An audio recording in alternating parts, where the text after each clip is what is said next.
and so after 12 weeks, see how many of those we could move out, and then move and just work our way down the list.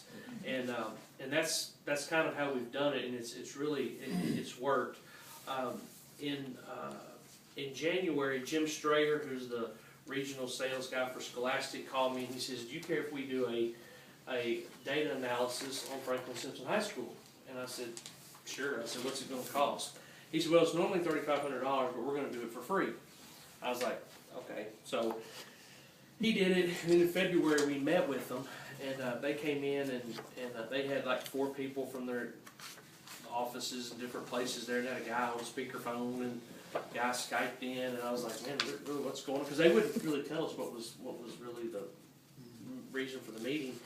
And so we got in there, and they do 1,450 of these studies a year on all the different Read 180 programs. And he said, "I'm gonna be honest with you," he said, "we've never seen growth like this before in a school. We've never seen schools make these kind of gains." And I was like, "Well, that's great." So basically what happened was, if you look at the very back page, I put that in there. You'll hear me, when you hear people talk about reading levels, they talk about Lexile levels, which is what's on the back. So like a second grader, like grade 2, is below basic is if they're under 99, and then basic is 100 to 249, 300 to 600 is proficient, and then they're advanced if they're over 600. And you can read all those numbers and kind of see where kids fall. And if you ever, if you ever hear anybody talk about, what's their Lexile level, that's kind of that's what they're looking at, and what they're trying to find.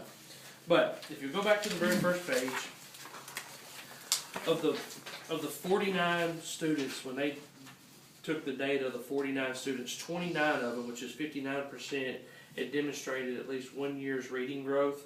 And of those students, 15 had demonstrated 2 years reading growth. And then the System 44, which is a system that is under Read 180. This is for kids that are on, first grade, kindergarten level, at the high school level. So it's basically phonics and fluency, and we have some kids in that level.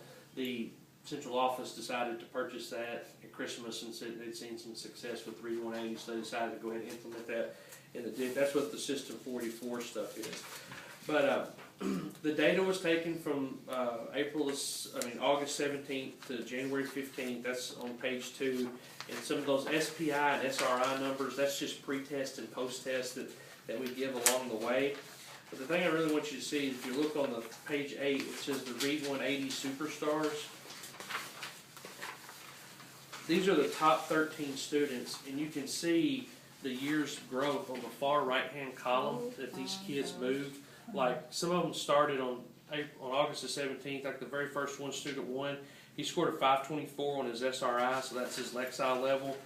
By January, he was at 834, which is that's basically 310 Lexile points that he went up, which was his year's growth in Lexile was 3.4 years. So we jumped that kid in a semester, 3.5 years in reading.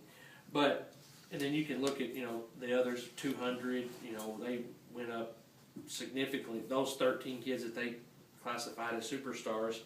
But the amazing thing about all that is that this program is set out for a kid to move 75 Lexile points in a school year. And we've got kids moving 300 points. In a trimester. In a semester. So we were able to move some kids out, move other kids in, and it by no means is it a perfect system, but we are getting more kids reading on a higher grade level than they were before they got to us and where they started from. And so that was the exciting thing for us. And like I said, I attribute a lot of that to the teacher that was in there, but she also implemented the program to fidelity. I mean, it's all current event stuff that the kids, they're interested in, and they take to it. So we've seen some great movement in that. Then that next page, like page 9, that's by class period on the average Lexile growth per class period. So you can see second, fourth, and third period all grew in a semester more than the average year's growth, which is 75 points. So they moved 89, 114, 175, and sixth period just as an average moved 72. Some of those kids moved more than 72, some a little less, and then our first period class you can see only, and actually some of those kids probably should have been in System 44 as opposed to Read 180 because they really are. I mean, we have probably 10 kids in the high school that are under 100 Lexile level in reading, which is below first grade level. So, let's just be honest, you can't move some of them very far. I mean, that's just, Right. Unfortunately, that's just the way it is. But we're working. We have a system in place. System 44 does work with them, and they can graduate up to the next level. But 59% of the students that took the class exceeded the expectations. That's what kind of page 11 is about.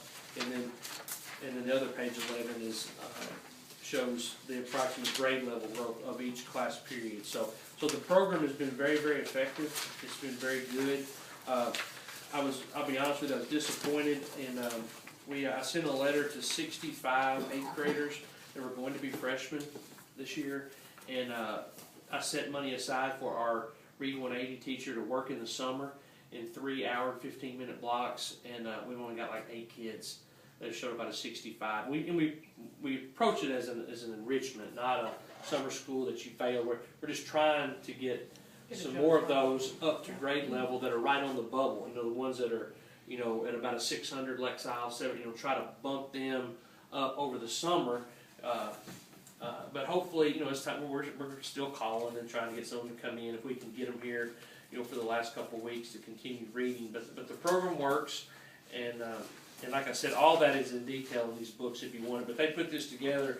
But the guy told me before he left, the biggest thing I took away from that meeting was, he said that we've never seen growth like this before, and it was just in a semester. And so we were excited about where we're going. I know that the middle schools purchased it. Actually, the district purchased it for the middle school, so they're going to implement some of that in the 6th and 7th, 8th grade, and be able to implement it in the program. And so, but I appreciate you guys kind of. I'll be honest, you're kind of going out on a limb to say, hey, is this really going to work? But I felt like it would, and cause like I said, common sense tells me if you read every day and you read consistently and you're taught reading strategies and comprehension strategies and literacy and fluency, you'll read better. And these kids just don't read every day, so when they started doing it, they've got to get better at it. If you do anything enough, you'll get better at it. So that was the hope. But it's been very successful at the high school, and very pleased with the success, and we're going to continue pushing forward. For the kids that have transitioned out of the program, is there any follow-up with them or yes, monitoring? we start it. We call it STAR testing. That's just the name of the company that we progress monitor 3 times a year. We test them in August and again in December and at the end of the year to kind of monitor their progress. We do that for a lot of the kids in the school. A lot of them STAR test in reading and math to kind of keep a gauge on is there any growth there from the beginning of the year to the end of the year. So, What kind of credit did they receive, Tim, for this? Do they get They like get an elective it's credit? just an elective credit. So they're not penalized They're not for penalized being in. for it, but it is I'll be honest with you, it is I get phone calls throughout the summer from like incoming, because we're mainly just targeting the freshmen, and then we keep a few sophomores in there that haven't kind of graduated out. But I do get phone calls through the summer about parents concerned of this is taken away from my son's elective. I don't want him in the class, so I'm just kind of like, they're not going to be successful if they're not reading on grade level or even close to grade level. Right. They're not going to be successful when they're at the high school. So, and we've had a couple that have just adamantly refused, and we've kind of Do what you can just do. cross that bridge when we get there. Right. Most of them, I've actually convinced all of them to stay. That it's not a Not a punishment. It's just we're just wanting them to be successful, and being that every kid has to be college or career ready to graduate now, they're starting to see, okay, I'll leave them in there because I'm like, they're not going to pass the work keys test, they're not going to pass the ASVAB or the COSA or any of those other, or the industry certificate if they're going the career ready route. So that's kind of been something we've kind of been able to it's been good that we've been able to kind of hold their feet to the fire, and that's from that aspect, because they still have to have that to graduate, so. Beginning this year. Starting with this year's class, yes. And we've started off better. We've got 98 going to be seniors that are either college or career ready, which is really good. We started the year last year with 26 or something, so but we did get our this year's senior class is graduate. Their score will be about an 89% on our accountability, which last year we took a 30. So we went up about 59 points in our college and career readiness on our accountability. So that's been really good. And we just found out also, although this is not really anything to do with the reading program, but we've been named a hub school in the state, which is basically it's like a model school, whatever you want. And like when schools get in priority status or they have issues, the State Department will send, because they don't have the resources to send people out now, so they'll send them to us, and they'll come in and visit, spend days, or spend a couple of days and visit, and we'll do site visits and say, this is what we did, these are the systems that we put in place, here's what we did curriculum-wise, here's what we did climate culture-wise, here's what we did discipline-wise, here's what we did this, and and this is kind of our roadmap on how we went from the bottom 5 to, we're at the 57th percentile now. I think we'll probably be pushing maybe 75 or 80 next year in the state. So the goal was to be in the top 25%, so I think we'll be there. I didn't think it would happen this fast, but I thought it would happen in 3 to 5 years, but we'll take it in a year and a half. Absolutely. That's awesome. You've done great stuff that we're excited for you. We have good teachers and good students. Anybody Good else parents have and good questions? Support, so support like this is what makes it happen. So. All right. Well, thank you. We Thanks for appreciate coming. it. Thanks for sharing. You're We welcome. really appreciate it. And if Thanks. you have